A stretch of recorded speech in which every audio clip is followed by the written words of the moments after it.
For years, I thought my body was broken. No matter how disciplined I tried to be, the swelling, the heaviness, the inflammation, the binge eating tendencies, the nervous system overwhelm, the ADHD symptoms, the sensory exhaustion, the fat distribution, none of it fully made sense. And then I started noticing something strange. So many women with lipedema also seem to have ADHD, autism traits, EDS or hypermobility, binge eating patterns, nervous system dysregulation, chronic inflammation, sensory overload, hormonal issues, and symptoms that sounded a lot like mitochondrial dysfunction. And suddenly, it stopped looking like just fat. It started looking like a systems problem. This video is not medical advice. I'm sharing observations, research, personal experience, and emerging ideas that helped me better understand my own body. Because I genuinely believe many women are trying to solve lipedema as a weight problem, when in reality it may involve metabolism, connective tissue, inflammation, lymphatic flow, cortisol, mitochondria, nervous system regulation, insulin signaling, circadian rhythm, and recovery capacity. And once I started approaching it that way, my body started responding very differently. Why so many women feel misunderstood? A lot of women with lipedema are told the same thing. Just eat less, move more, try harder. But many women are already trying extremely hard. And when you also have ADHD traits, nervous system dysregulation, or binge eating tendencies, food can become emotional regulation. Not because you are weak, but because the nervous system is overwhelmed. Many women with lipedema also describe sensory overload, emotional exhaustion, chronic stress, burnout, poor sleep, dopamine seeking, and feeling constantly inflamed. That is not simply a willpower problem. The ADHD, autism, and EDS connection.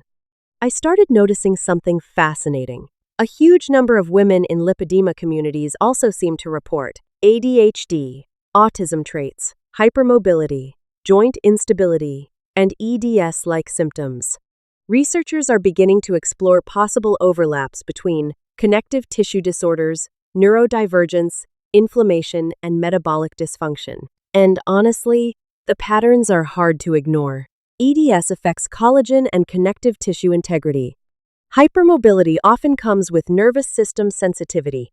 ADHD can affect dopamine regulation, impulsivity, and binge eating tendencies. And when you combine stress, insulin instability, chronic inflammation, poor sleep, and nervous system overload, the body can become metabolically chaotic. Insulin, fasting, and autophagy. One of the biggest shifts for me personally was understanding insulin. Constant snacking, blood sugar spikes, stress eating, and unstable energy can keep the body in a constant storage-focused state. For me personally, structured fasting windows changed a lot. Not because fasting is magic, and not because fasting cures lipedema, but because fasting may support metabolic flexibility, insulin sensitivity, appetite regulation, and autophagy. Autophagy is essentially the body's cleanup and recycling system, and many women report improvements in swelling, inflammation, energy, mental clarity, and appetite regulation when using structured fasting and lower-carb approaches. For me, ketosis also reduced the constant food noise in my brain, and that changed everything. Finding the protein sweet spot. Another huge realization for me was protein. Too little protein. Muscle loss, poor satiety, metabolic instability. Too much. Some people feel inflamed, stressed, or metabolically overloaded. I started realizing there seems to be a sweet spot. Enough protein to preserve muscle, support metabolism, stabilize appetite, and improve body composition without constantly overstimulating the system. And once I found that balance, my body became much more predictable. Why muscle building matters. This part is massively underestimated. Muscle is not just about aesthetics. Muscle improves insulin sensitivity, glucose disposal, metabolic flexibility, lymphatic movement, and overall resilience. And interestingly, many people also report feeling emotionally more stable when strength training consistently.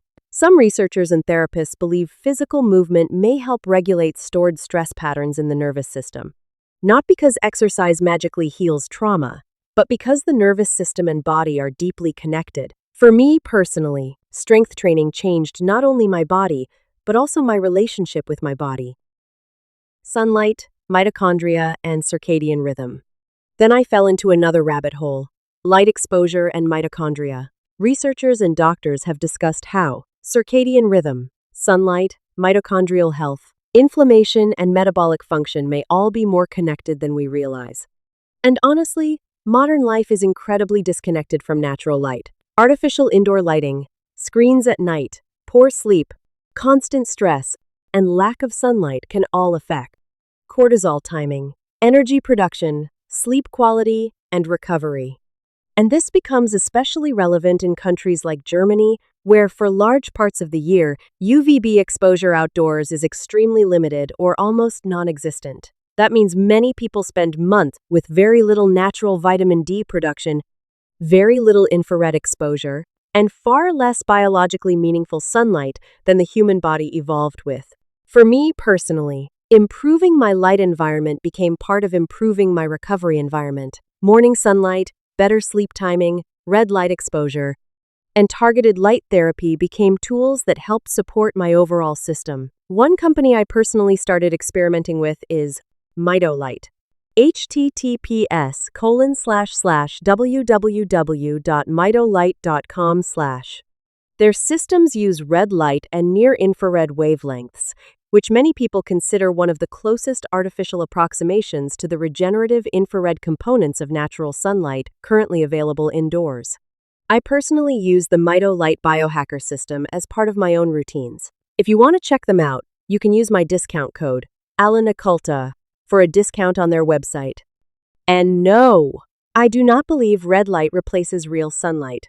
For me personally, the foundation is still real outdoor light, circadian rhythm alignment, movement, nutrition, recovery, vitamin D supplementation, and getting outside whenever possible. I also personally use a UVB lamp during darker months to help support vitamin D levels, especially in northern climates where UVB exposure remains low for much of the year. Because ultimately, this is not about one miracle solution. It's about rebuilding an environment that supports mitochondria, recovery, circadian rhythm, metabolism, and nervous system regulation in a more natural way. Not as a cure, but as part of a larger systemic health framework. Tracking, data, and experimentation. One thing that helped me massively was tracking, not obsessively, but intelligently. Meal timing, ketones, energy levels, inflammation, recovery, training response, sleep quality. I started treating my body less like a failure and more like a system giving feedback. And the more feedback I collected, the more patterns started appearing. That's also why I became interested in continuous ketone monitoring and metabolic tracking tools. Because data creates awareness, and awareness creates better decisions. For me personally, seeing my ketone response in real time changed a lot.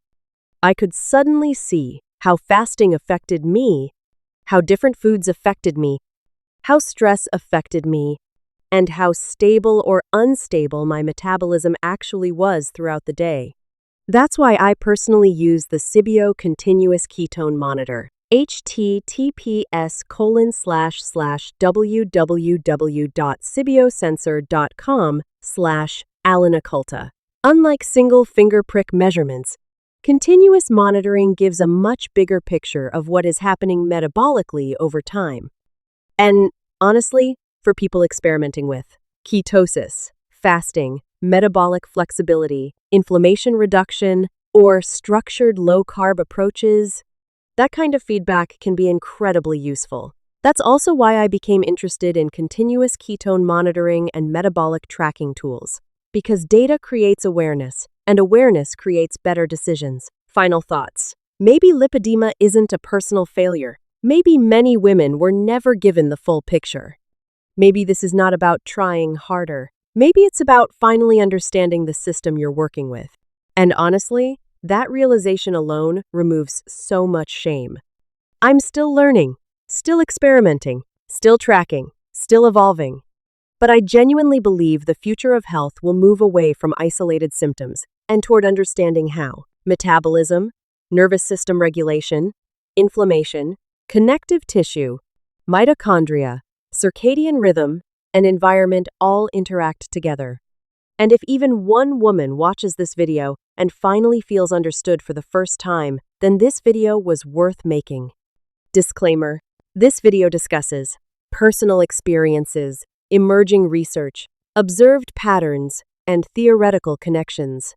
It is not medical advice, diagnosis, or a claim of cure. The goal is to encourage deeper discussion around metabolism, inflammation, connective tissue, nervous system regulation, and systemic health.